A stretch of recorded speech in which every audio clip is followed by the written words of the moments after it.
Hi, Jose. It's Esther Ost. Okay, so just to kind of like give you a different ideas of like how to go through the whole process of getting appointments. I know this isn't new for you, and just be patient with yourself. Um, Things that you're learning today, just think about it. What you're learning today, it's gonna change the rest of your life. So it is totally worth it to spend the time and sometimes go through frustrations to get to the point where you can just do this automatically, and believe me, this will become a lot easier for you in the future. Just you just have to figure out different things that work for you. These are the things that work for me and things that I've learned from really experienced and successful agents. So I'm just sharing this stuff, and if that makes sense for you, go ahead and use the ideas. Okay, so this is what I do. um once I have my clients or my prospects, my Medicare list, let's just work with Medicare. Medicare members, we will be able to work with like younger people, of course, but let's specialize. Let's start with just Medicare, which are going to be like 64, 65. Of course, the 64 are going to be to talk to them about Medicare that's coming for them, so they're perfect prospects. And we're talking about health insurance with them. So, and then later on we'll worry about learning how to approach people that are not 65 or 64, 65 yet.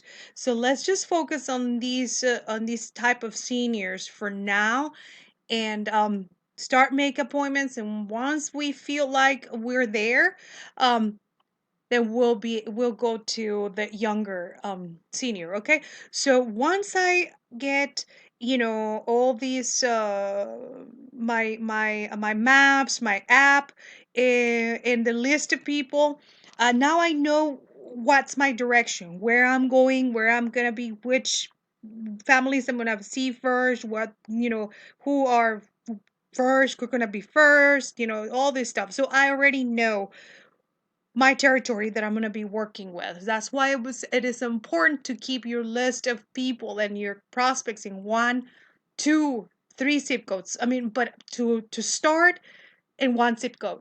One zip code, and then we'll move to the other one, and then we'll move to the other one. Okay, so we don't want to be all spread out, because then it's a waste of time, and you don't have a lot of time because you work in the morning, of course. But um, okay, so once I have them already mapped out, um, I normally will bring to them, and I have several things that I do depending on the approach that I'm giving, depending on where I'm getting my leads. But in your case, for now, we're getting this list from if from our agency, and you can say that if they ask you, where did you get my number, I said, yeah, we have access. We're insurance agents, so we have access. Our agency has access to the seniors of the community, and you can mention the zip code that you're working with. So and normally they're okay with that. Oh yeah, that they know that we know. So once they know that we're insurance agents and we are licensed, they're okay. They understand that we have that information, to help them, to work with them. So I would bring manila folder, and this is a label where you can print out if you need those how do they call them? I think they're patterns. I don't remember exactly the name that they use, but it's basically um a word document that will allow you to print out this type of labels, and they're really cheap in Walmart. You can go ahead and get them if you want to do this. This is really cool because it helps me to drop off something, like I have something in my hand that's for them, and it creates more formality of in my visit. And I always have to have also a a name tag where I have my business cards. And if you don't have business cards, just print some out. I mean, print them out. It doesn't matter how simple they are. Just make them really simple. That's not a problem. Um, and I normally would not leave my business card if I'm leaving this, because that's already my business card. That's already business cards. People lose them. People drop them, and it's up to you. I use both depending on what part of the conversation I want, or how do I use my business cards. But if I'm leaving this, I'm not gonna leave my business card, but it's up to you, of course. Inside of the folder, I would have, of course, that page, and then I will also have this one. I'm gonna send you these files so you can have it. um and this is basically uh just just some really important information for them to realize that in 2017, 2018, there's going to be changes that they have to be aware of. um so this is kind of like to create a package for them of like how important it is your visit, in your appointment with them. So this is the ideas, some ideas that I'm just sharing with you. You do not have to go word by word, of course, you know that. And this is kind of like just the points that you need to touch with them. So I basically would say I have a package for Miss Martia.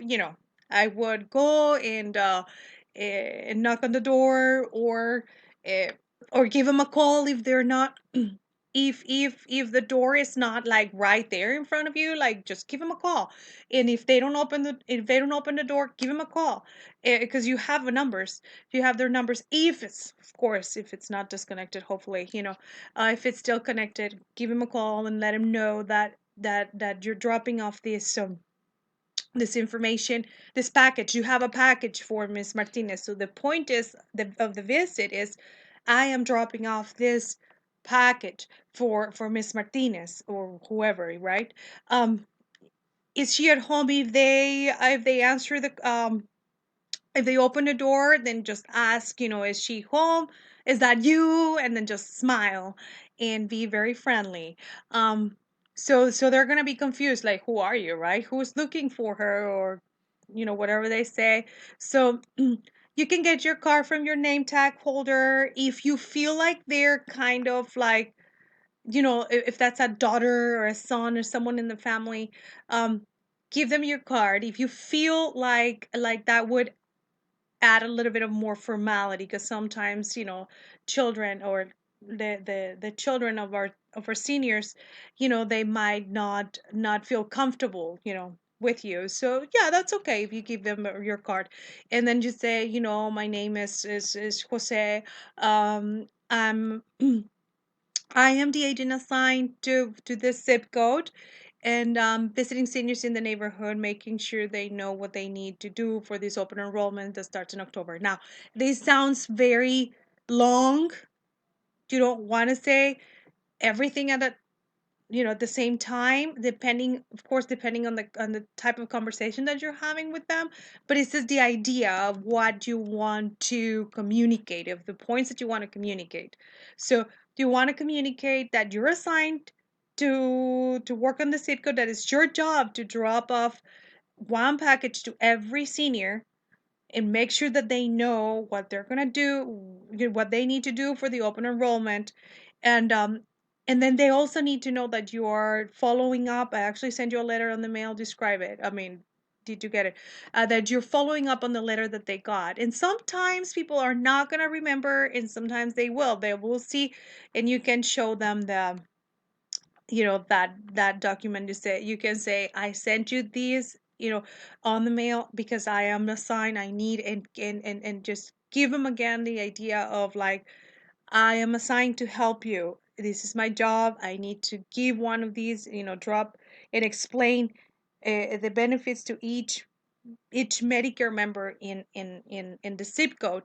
So I'm just following up with you, and then they'll start, depending on how the conversation goes. You can say something like, "We need to make sure you know where to go if you need help. That's our job."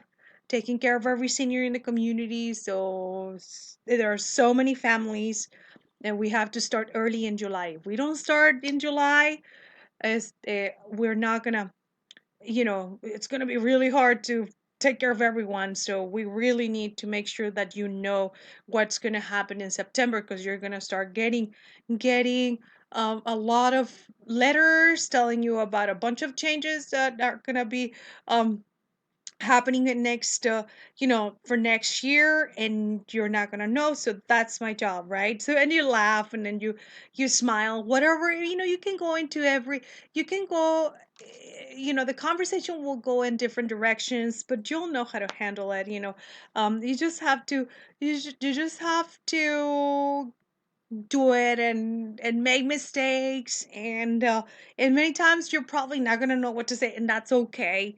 That's part of practice, to master a process, and to actually get to the point where you're enjoying doing the process.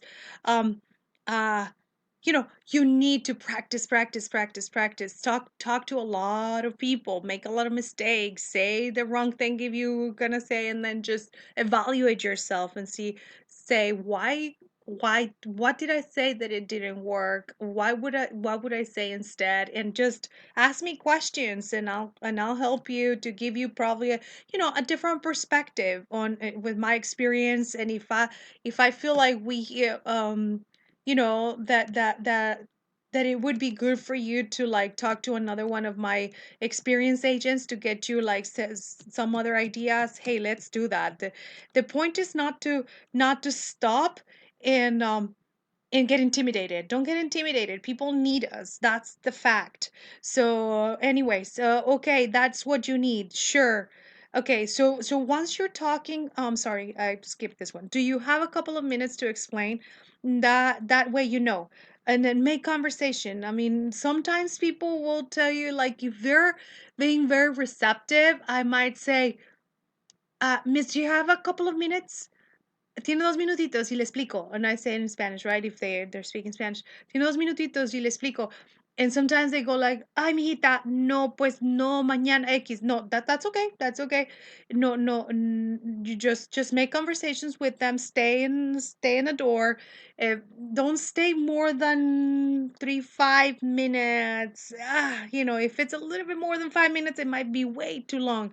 So, because you want to just give them the idea that this is your job. You have to see so many people. Don't stay there. You don't have the time to like uh, chat about everything that they want to share, whatever.